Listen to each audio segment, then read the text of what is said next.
नमस्कार दोस्तों, स्वागत है आप सभी का हमारे चैनल पर। आशा है आप सभी ठीक होंगे। तो चलिए फिर शुरू करते हैं आज के इस महत्वपूर्ण करंट अफेयर्स की क्लास को, जो कि बीपीएससी शिक्षक भर्ती के साथ साथ आने वाली जितनी भी परीक्षाएं हैं जिसमें करंट अफेयर से संबंधित प्रश्न पूछे जाते हैं उन सभी के लिए महत्वपूर्ण रहने वाली है। इसके अलावा इसका अगर आप लोगों को पीडीएफ चाहिए होगा तो आप हमारे टेलीग्राम चैनल से भी ज़रूर जुड़ सकते हैं। ठीक है, वहाँ पर एक ही बार में जैसे कि मतलब 1 वीक के करीब पीडीएफ वगैरह शेयर कर दिया जाता है। हर एक प्रश्न को डिटेल में देखने की कोशिश करेंगे, तो अंत तक ज़रूर जुड़े रहें। ठीक है। डीआरडीओ ने लॉन्ग रेंज ग्लाइड बम का सफल परीक्षण किया। इसे क्या नाम दिया है? डीआरडीओ ने लॉन्ग रेंज ग्लाइड बम का सफल परीक्षण किया, इसे क्या नाम दिया है? तो गौरव। ठीक है, इसे क्या नाम दिया है? गौरव। देख लेते हैं। रक्षा अनुसंधान और विकास संगठन डीआरडीओ ने भारतीय वायुसेना के सुखोई 30 MKI से लॉन्ग रेंज ग्लाइड बम गौरव का सफलतापूर्वक पहला परीक्षण किया है। गौरव हवा से प्रक्षेपित किया जाने वाला 1000 किलोग्राम वर्ग का ग्लाइड बम है, जो लंबी दूरी तक लक्ष्य को भेदने में सक्षम है। इसका परीक्षण ओडिशा के तट पर किया गया है। ठीक है, इसका परीक्षण कहाँ किया गया है? तो ओडिशा के तट पर किया गया है। अगला प्रश्न है, पहली वैश्विक प्रवासी महिला कबड्डी लीग का आयोजन किस राज्य में किया जाएगा? पहली वैश्विक प्रवासी महिला कबड्डी लीग का आयोजन हरियाणा में किया जाएगा। पहली वैश्विक प्रवासी महिला कबड्डी लीग का आयोजन हरियाणा में किया जाएगा। वैश्विक स्तर पर कबड्डी को बढ़ावा देने के उद्देश्य से पहली बार वैश्विक महिला कबड्डी लीग सितंबर 2024 में हरियाणा में आयोजित किया जाएगा। इसे वैश्विक प्रवासी महिला कबड्डी लीग का नाम दिया गया। इसे क्या नाम दिया गया है? तो वैश्विक प्रवासी महिला कबड्डी लीग का नाम दिया गया है। इस टूर्नामेंट में 15 से अधिक देशों के महिला एथलीट भाग लेंगे। 15 से अधिक देशों के महिला एथलीट इस टूर्नामेंट में भाग लेंगे। अगला प्रश्न है, हाल ही में किस राज्य सरकार ने रत्नागिरी स्थित मेसोलिथिक युग के प्राचीन स्मारक को संरक्षित स्मारक घोषित किया है? तो महाराष्ट्र राज्य सरकार ने रत्नागिरी स्थित मेसोलिथिक युग के प्राचीन स्मारक को संरक्षित स्मारक घोषित किया है। महाराष्ट्र सरकार ने हाल ही में महाराष्ट्र प्राचीन स्मारक और पुरातात्विक स्थल और अवशेष अधिनियम 1960 के तहत रत्नागिरी में जियोग्लिफ और पेट्रोग्लिफ को संरक्षित स्मारक घोषित किया है। राज्य संस्कृति विभाग की एक अधिसूचना के अनुसार देऊर रत्नागिरी में पेट्रोग्लिफ्स का समूह मेसोलिथिक युग लगभग 20,000 से 10,000 साल पहले का है। आगे बढ़ेंगे। हाल ही में किस भारतीय पैरा शटलर को बैडमिंटन विश्व महासंघ ने निलंबित कर दिया? हाल ही में किस भारतीय पैरा शटलर को बैडमिंटन विश्व महासंघ ने निलंबित कर दिया है? तो प्रमोद भगत को।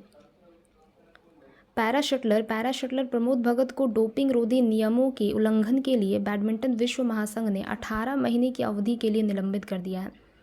प्रमोद पेरिस 2024 पैरालंपिक खेलों में हिस्सा नहीं ले पाएंगे। इसके अलावा टोक्यो 2020 पैरालंपिक में प्रमोद भगत ने स्वर्ण पदक जीता था।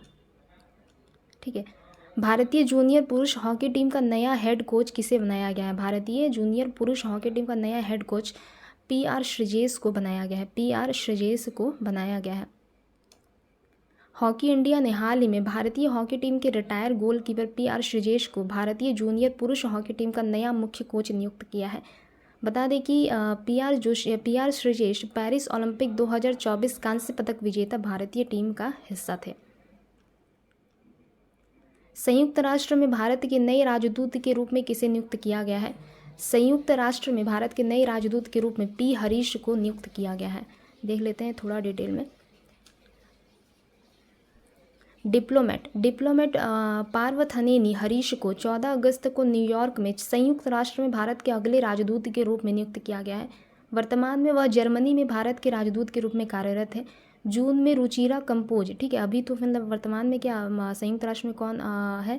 तो रुचिरा कंपोज है राजदूत के रूप में।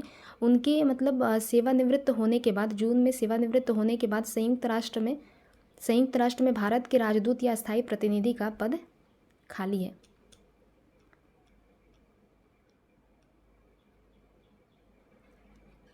अच्छा, जून में वो मतलब सेवानिवृत्त हो गई हैं, ठीक है, जून में मतलब सेवानिवृत्त हो चुकी हैं, तब से वह पद खाली है। अब इस पदभार को कौन ग्रहण करेंगे? तो पार्वथनेनी हरीश। हाल ही में भारत में कितने नए रामसर साइट्स की घोषणा की गई है? तो 3, ठीक है। कौन कौन से देख लेते हैं एक बार। पर्यावरण वन और जलवायु परिवर्तन मंत्री भूपेंद्र यादव ने हाल ही में बताया कि भारत ने रामसर साइट्स नेटवर्क में 3 और साइट जोड़ी हैं। इसके अलावा इनके साथ ही भारत में रामसर साइट्स की संख्या बढ़कर कितनी हो गई है? तो 85 हो गई है। तमिलनाडु में कौन कौन सा रामसर साइट है? तो तमिलनाडु में नंजरायन पक्षी अभ्यारण्य, ठीक है, काजूवेली पक्षी अभ्यारण्य, ये दोनों ही कहाँ हैं? तमिलनाडु में। इसके अलावा मध्य प्रदेश के तवा जलाशय को इस लिस्ट में जोड़ा गया है। प्रवर्तन निदेशालय के नए प्रवर्तन निदेशक के रूप में किसे नियुक्त किया गया? प्रवर्तन निदेशालय के नए प्रवर्तन निदेशक के रूप में राहुल नवीन को नियुक्त किया गया है। कैबिनेट की नियुक्ति समिति ने IRS अधिकारी राहुल नवीन को नया प्रवर्तन निदेशक नियुक्त किया है। उनकी नियुक्ति विदेश निदेशक ईडी को कार्यभार संभालने की तारीख से 2 साल की अवधि के लिए किया गया है। 57 वर्षीय नवीन नवंबर 2019 में विशेष निदेशक के रूप में ईडी में शामिल हो। अगला प्रश्न है, भारतीय पुरुष क्रिकेट टीम के नए गेंदबाजी कोच के रूप में किसे नियुक्त किया गया है? तो मॉर्ने मार्केल को। दक्षिण अफ्रीका के पूर्व तेज गेंदबाज मॉर्ने मार्केल को भारतीय पुरुष क्रिकेट टीम के नए गेंदबाज कोच के रूप में नियुक्त किया गया है। भारत के मुख्य कोच गंभीर ने सहायक कोच के रूप में अभिषेक नायर और रायान टेन डोशेट की नियुक्ति की पुष्टि की। तीसरे वॉइस ऑफ ग्लोबल साउथ शिखर सम्मेलन की मेज़बानी कौन सा देश करेगा? तो भारत करेगा। तीसरे वॉइस ऑफ ग्लोबल साउथ शिखर सम्मेलन का मेज़बानी कौन सा देश करेगा? तो भारत करेगा। भारत तीसरे वॉइस ऑफ ग्लोबल साउथ शिखर सम्मेलन की मेज़बानी करेगा। इस बार शिखर सम्मेलन का थीम सतत भविष्य के लिए एक सशक्त वैश्विक दक्षिण है। मंत्रालय ने कहा कि पिछले 2 शिखर सम्मेलनों की तरह तीसरा शिखर सम्मेलन वर्चुअल प्रारूप में आयोजित किया जाएगा और इसे नेताओं के सत्र और मंत्री स्तरीय सत्रों के तहत आयोजित किया जाएगा। किसे हाल ही में देश का अगला गृह सचिव नियुक्त किया गया है? तो गोविंद मोहन को। कैबिनेट की नियुक्ति समिति ने संस्कृति मंत्रालय के सचिव गोविंद मोहन की तत्काल प्रभाव से गृह मंत्रालय में विशेष कर्तव्य अधिकारी के रूप में नियुक्ति को मंजूरी दे दी है। गोविंद मोहन 22 अगस्त 2024 को अपना कार्यकाल पूरा होने पर अजय कुमार भल्ला के स्थान पर गृह मंत्रालय के गृह सचिव का पदभार ग्रहण करेंगे।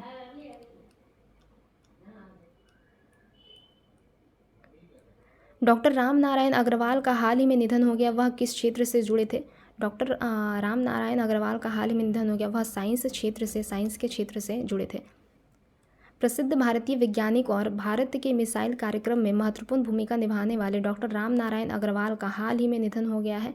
रक्षा अनुसंधान में डॉक्टर अग्रवाल के 22 साल के शानदार कैरियर में उन्होंने पूर्व राष्ट्रपति डॉक्टर APJ अब्दुल कलाम सहित कई प्रमुख वैज्ञानिकों के साथ किया था। ठीक है, तो आज का ये हमारा अंतिम प्रश्न रहा। अगली क्लास में जल्दी मिलेंगे। तब तक के लिए अगर आप लोगों को हमारी क्लास अच्छी लगती है तो लाइक, शेयर और सब्सक्राइब ज़रूर करें। धन्यवाद।